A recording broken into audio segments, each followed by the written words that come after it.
मानव सभ्यता के इतिहास में वसुधैव कुटुंबकम का उद्घोष मनुष्य की वैचारिक यात्रा का वह प्रस्थान बिंदु है जहां से मानवाधिकार की चिंतन प्रक्रिया प्रारंभ होती है। भारत विश्व की सबसे प्राचीन संस्कृति है और वेद विश्व के सबसे प्राचीन शास्त्र।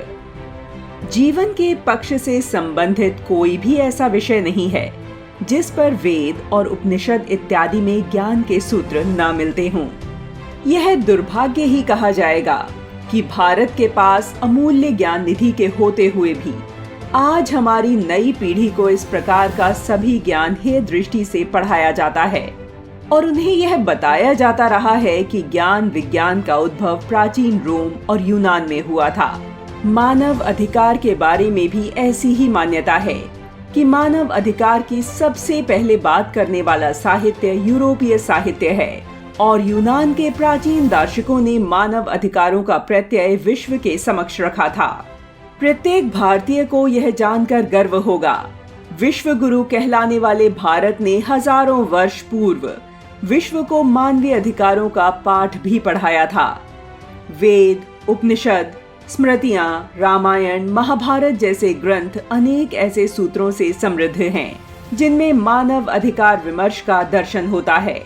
आज के इस वीडियो में हम जानेंगे भारतीय ग्रंथों के ऐसे उदाहरण जिनमें मानवाधिकार की झलक दिखती है। यस्तु सर्वाणि भूतानि आत्मन्येवानुपश्यति सर्वभूतेषु चात्मानं ततो न विजुगुप्सते। यस्मिन् सर्वाणि भूतानि आत्मेवाभूद विजानतः तत्र को मोह कः शोक एकत्वमनुपश्यतः। अर्थात जो मनुष्य सभी जीवों को अपने जैसा मानकर व्यवहार करता है उसको किसी प्रकार का दुख नहीं होता है। सच्चे अर्थों में यही मानवता है। दूसरों के साथ हमें उसी प्रकार का व्यवहार करना चाहिए जो हम दूसरों से अपने लिए अपेक्षा करते हैं। जिस नैतिक नियम को आज गोल्डन रूल या एथिक ऑफ रेसिप्रोसिटी कहते हैं उसे भारत में प्राचीन काल से मान्यता है। सनातन धर्म में इसे धर्म सर्वस्वम, धर्म का सब कुछ कहा गया है। श्रूयताम धर्म सर्वस्वम श्रुत्वा चाप्यवधार्यताम आत्मनः प्रतिकूलानि परेशान न समाचरेत। अर्थात धर्म का सार क्या है, सुनो।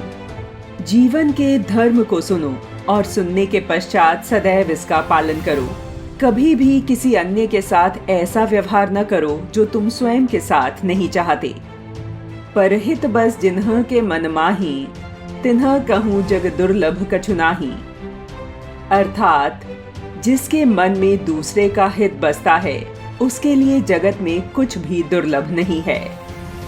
परहित सरिस धर्म नहीं भाई, पर पीड़ा सम नहीं अधमाई।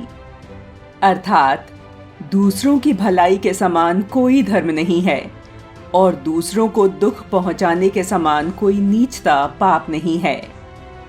प्रजा सुखे सुखम राज्ञः प्रजानां तु हिते हितम नात्म प्रियम हितम राज्ञः प्रजानां तु प्रियम हितम।